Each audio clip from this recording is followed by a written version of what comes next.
Ao concordar com as prisões temporárias, o ministro Luiz Roberto Barroso aceitou o argumento da Procuradora-Geral da República, Raquel Dodge, de que havia um risco concreto de destruição de provas. A reportagem é de Andréa Sadi. A Polícia Federal queria a condução coercitiva para ouvir todos ao mesmo tempo, mas a Procuradoria-Geral da República preferiu pedir ao Supremo Tribunal Federal a prisão temporária de 13 pessoas. O relator do caso no Supremo, o ministro Luiz Roberto Barroso, concordou com as prisões.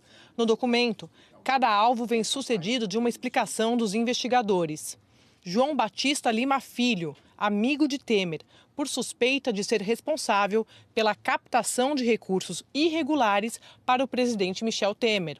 José Yunes, outro amigo de Temer, deve ser ouvido novamente, uma vez que no primeiro depoimento o investigado teria se utilizado de subterfúgios para não responder claramente os questionamentos, em especial os relacionados a transferências de bens para os investigados e pessoas próximas. Wagner Rossi, por suspeita de receber mensalinho de R$100 mil pagos por Joesley Batista a pedido do presidente. Milton Ortolan, que é ligado a Wagner Rossi e a suspeita que também tenha recebido mensalinho pago por Joesley Batista a pedido do presidente Michel Temer. Antônio Celso Greco, presidente do Grupo Rodrimar, porque há suspeitas que seja o principal articulador entre empresários do setor portuário de Santos no interesse de sua empresa e agentes públicos envolvidos nos crimes investigados, inclusive proximidade com o presidente Michel Temer. Eduardo Luiz de Brito Neves, suposto responsável por apresentar Celso Greco, da Rodrimar, para o Coronel Lima, da Argeplan. Carlos Alberto Costa, sócio fundador da Argeplan, para prestar informações sobre a capacidade operacional da empresa, contratos com empresas no Porto de Santos, reais sócios formais e até mesmo sobre eventuais sócios ocultos. Carlos Alberto Costa Filho, filho de Carlos Alberto Costa e sócio de uma empresa que obteve contratos que somam mais de R$200 milhões com suspeita de favorecimento em função da proximidade do Coronel Lima com o presidente. Maria Heloísa Adenson Brito Neves, que pode esclarecer as condições do ingresso do Coronel Lima na Argeplan. Os investigadores querem ainda esclarecer os motivos para a doação eleitoral pessoal e do Grupo Libra, a Temer e ao MDB. 4 pessoas ligadas ao grupo são citadas com possível solicitação indevida de valores em troca de renovação de contratos de concessão em Santos.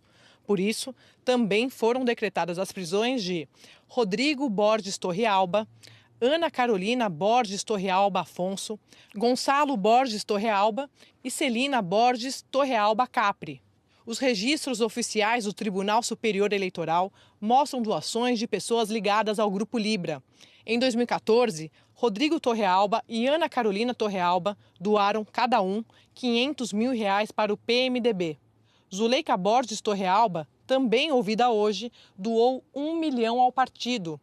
No mesmo ano, a direção nacional do PMDB repassou à campanha de Michel Temer, no dia 2 de outubro, R$3,5 milhões. O doador originário do dinheiro, registrado pelo PMDB, foi Rodrigo Borges Torrealba. Outro R$1 milhão, o valor doado por Zuleika, foi repassado pelo partido para diretórios regionais no Rio Grande do Norte e no Paraná. A Procuradoria afirma que há fortíssimos indícios de esquema contínuo de concessão de benefícios públicos em troca de recursos privados para fins pessoais e eleitorais que persistiria por mais de 20 anos no setor de portos.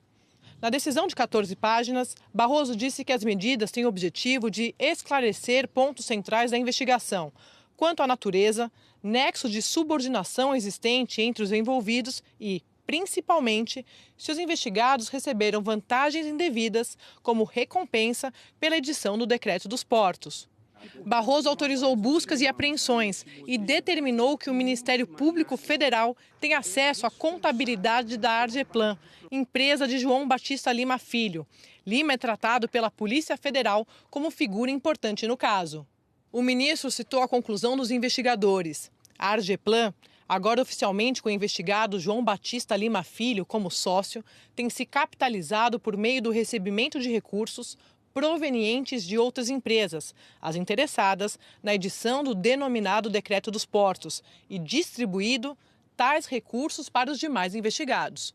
Barroso disse que as medidas se mostram imprescindíveis, tanto para viabilizar a análise de documentos em posse dos investigados, como para confrontar versões de declarações de investigações e depoimentos de testemunhas.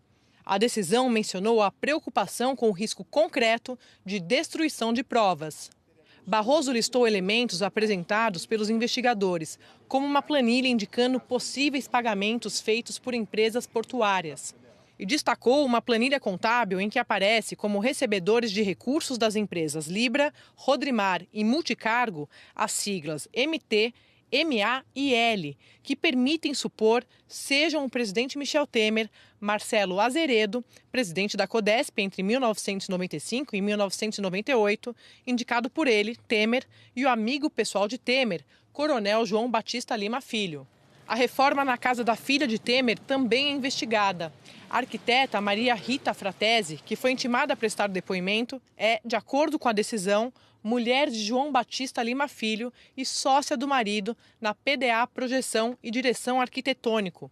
Trata-se da empresa que realizou reforma de alto custo em imóvel da senhora Maristela Temer, filha do presidente. Há informações sobre pagamentos de altos valores em espécie. Barroso também mencionou um relatório da PF sobre o crescimento da Argeplan nos últimos 20 anos e a nota técnica do Tribunal de Contas da União, que aponta irregularidades no decreto dos portos. O relatório do TCU, a que a TV Globo teve acesso essa semana, afirma que o decreto assinado pelo presidente Temer no ano passado cria um contexto que poderia, no futuro, beneficiar empresas com contratos anteriores a 1993. É o caso da Rodrimar. Isso contraria o principal argumento da defesa do presidente. Temer alega que a Rodrimar, que tem contrato anterior a 1993, não poderia se beneficiar das regras que entraram em vigor em maio do ano passado.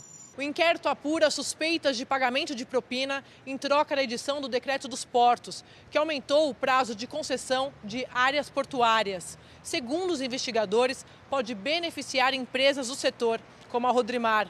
A investigação começou em setembro e, de lá para cá, o presidente Temer, ex-assessores e empresários prestaram depoimentos. A investigação foi aberta a partir das revelações da delação de executivos da JF. Eles afirmaram que pagaram propina a Coronel Lima. A suspeita é que o dinheiro seria repassado a Temer. Yunis é suspeito de administrar as propinas supostamente pagas ao presidente e de lavar o dinheiro. Outros delatores também fizeram acusações. O ex-executivo da Odebrecht, Cláudio Melo Filho, foi o primeiro a envolver José Yunis na entrega de dinheiro ao PMDB. Isso veio a público em dezembro de 2016.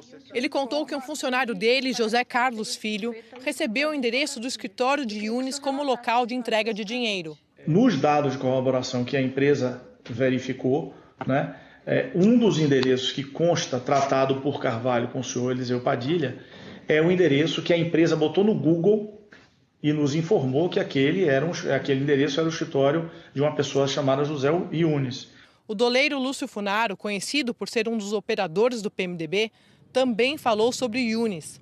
Explicou que foi ao escritório de José Yunis pegar R$1 milhão que teriam de ser entregues ao ex-ministro Gedel Vieira Lima, em Salvador. Em 2014, o Gedel me ligou e me informou que tinha um dinheiro que ele precisava retirar em São Paulo, oriundo da Odebrecht, e que precisava que esse dinheiro fosse levado para Salvador. E me perguntou se eu podia fazer esse favor para ele. E eu respondi que podia fazer esse favor para ele, que não teria problema nenhum. Após a delação da Odebrecht se tornar conhecida, José Yunis foi exonerado do cargo de assessor especial da Presidência da República e prestou um depoimento voluntário sobre esse episódio. Yunis disse que o ministro-chefe da Casa Civil, Eliseu Padilha, pediu a ele em 2014 para receber apenas um documento em seu escritório, e que foi o que ele fez. Mas Lúcio Funaro disse na delação ter certeza de que José Yunis sabia que se tratava de uma entrega de dinheiro.